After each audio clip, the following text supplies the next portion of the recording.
Infak menurut bahasa berasal dari kata anfaqo yang berarti menafkahkan, membelanjakan, memberikan atau mengeluarkan harta.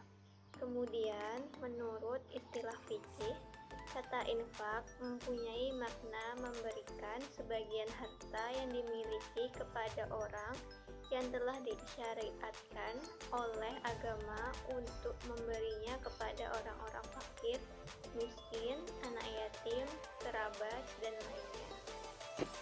Jadi, semua bentuk perbelanjaan atau pemberian harta kepada hal yang disyariatkan agama dapat dikatakan infak, baik itu yang berupa kewajiban seperti zakat atau yang berupa anjuran sunnah seperti wakaf dan sedekah. Macam-macam infak yaitu ada dua. Yang pertama, infak atau sedekah wajib. Sedekah yang diwajibkan meliputi zakat, fidyah atau penebusan yang wajib dilakukan seseorang karena suatu hal ia tidak dapat melaksanakan kewajibannya. Yang kemudian nomor 2 itu ada infak atau sedekah sunnah. Adalah sedekah yang diberikan secara sukarela, tidak diwajibkan seperti hibah, wakaf, dan hadiah.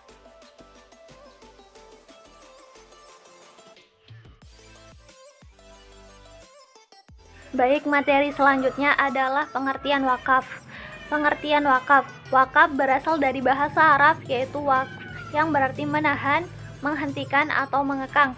Sedangkan secara istilah, wakaf ialah menghentikan perpindahan milik suatu harta yang bermanfaat dan tahan lama sehingga manfaat harta itu dapat digunakan untuk mencari keridhaan Allah Subhanahu wa taala. Dasar hukum wakaf sendiri itu ada dalam Quran surah Al-Imran ayat 92 yang artinya kamu sekali-kali tidak sampai kepada kebajikan yang sempurna sebelum kamu mewakafkan menafkahkan hartamu, harta yang kamu cintai di jalan Allah, dan apa saja yang kamu nafkahkan itu maka sesungguhnya Allah mengetahuinya.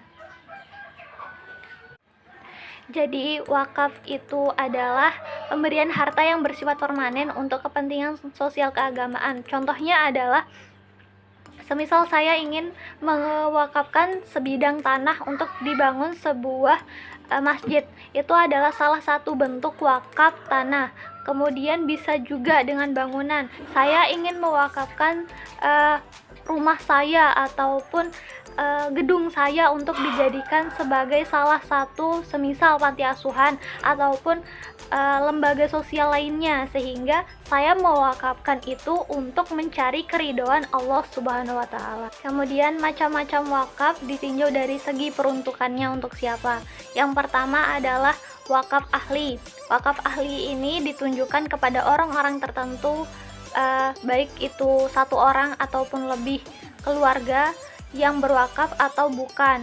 Maksudnya di sini adalah ketika kita ini ingin mewakafkan harta kita itu untuk apakah itu untuk per orang, maksudnya adalah saya mewakafkan kepada mungkin satu orang, kemudian saya ingin mewakafkan kepada satu keluarga ataupun dua orang seperti itu. Dan di sini disebut dengan wakaf khusus karena diperuntukkan untuk orang-orang tertentu saja, semisal yang memang saya rasa cocok untuk mendapatkan. Kemudian yang kedua adalah wakaf khairi. Wakaf khairi ini adalah wakaf yang sejak semula manfaatnya diperuntukkan untuk kepentingan umum, tidak dikhususkan untuk orang-orang tertentu. Misalnya seperti yang tadi wakaf tanah, itu saya tidak khususkan untuk orang ini tetapi untuk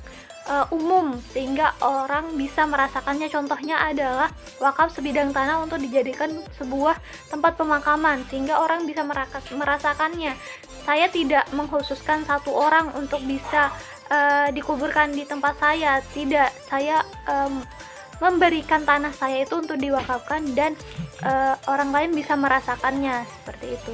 Bismillahirrahmanirrahim. Ya, terima kasih atas waktu yang telah diberikan. Nah, untuk yang selanjutnya yaitu urgensi zakat, infak, sodako, dan wakaf dalam pemberdayaan umat. Nah, dengan adanya program ekonomi Islam ini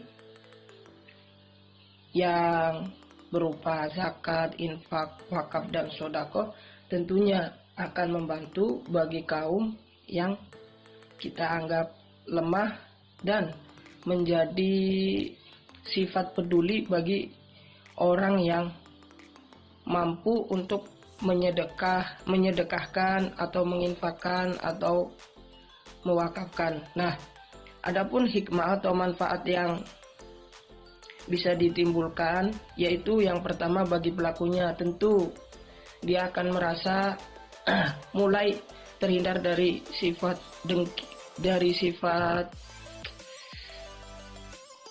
yang berlebihan, sifat yang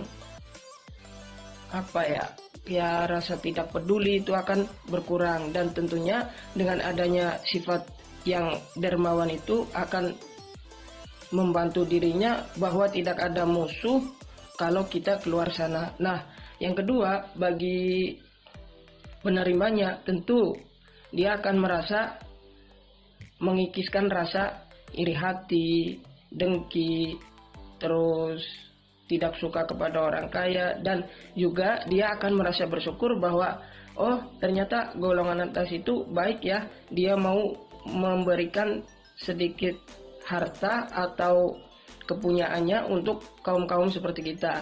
Nah, kemudian yang ketiga yaitu dari pemerintah. Nah, pemerintah tentunya dengan adanya bantuan dari orang-orang yang memberikan sodako, zakat, wakaf, dan sebagainya, tentunya pemerintah dari segi ekonomi pun dia akan merasa terbantu, dan seperti penunjangan pembangunan akan cepat terselesaikan. Nah, dari tiga manfaat atau hikmah ini dapat disimpulkan bahwa ada dimensi nilai yang terkandung. Yang pertama yaitu dimensi nilai dari segi spiritual. Tentu dengan adanya anjuran zakat, terus sodako, wakaf, dan sebagainya itu tentunya akan menambahkan rasa yakin kita kepada Allah Subhanahu wa Ta'ala. Kemudian yang kedua, dimensi yang kedua yaitu dimensi sosial. Dengan adanya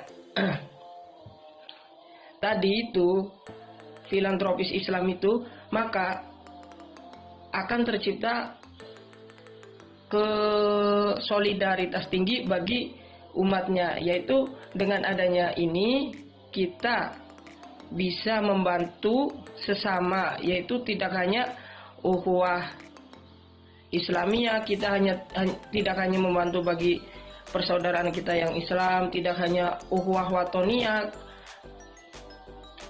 ukhuwah watoniyah yaitu persaudaraan kita senegara, tetapi dengan adanya tadi yaitu kita bisa membantu seluruhnya, yaitu umat manusia dalam arti ukhuwah basariyah.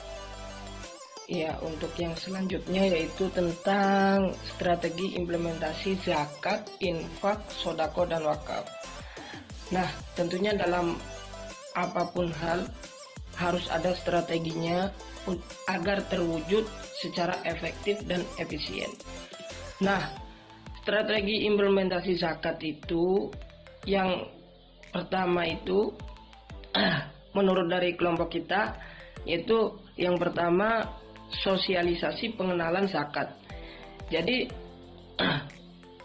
zakat, infak, sodako, dan wakaf itu kita harus disosialisasi terhadap semua kalangan, baik melalui pendidikan formal ataupun non formal, atau karena adanya pandemi Covid ini bisa melalui media sosial. Nah, dengan media sosial itu kita bisa mengenalkan tentang hukum-hukum dari zakat, infak, sodako, dan wakaf. Tidak hanya hukumnya, kita juga mengenalkan tentang manfaat hikmah, terus pendaya gunaan dan lain sebagainya. Nah, untuk strategi yang kedua yaitu pembentukan badan yang secara khusus menangani dana zakat, infak, dan sodako, seperti halnya Basnas atau BWI, Badan Wakaf Indonesia. Nah, dengan adanya badan itu tentunya bisa dikontrol secara maksimal oleh badan tersebut. Nah, untuk yang ketiga yaitu membuat atau merumuskan fikih zakat dan fikih wakaf atau fikih wakaf. Nah, di zaman yang modern ini, kalau kita mengacu kepada yang ada di kitab fikul bab wakaf, bab infak, bab sodako, zakat, itu karena zaman dahulu itu zamannya belum secanggih sekarang, tentunya dalam memberikan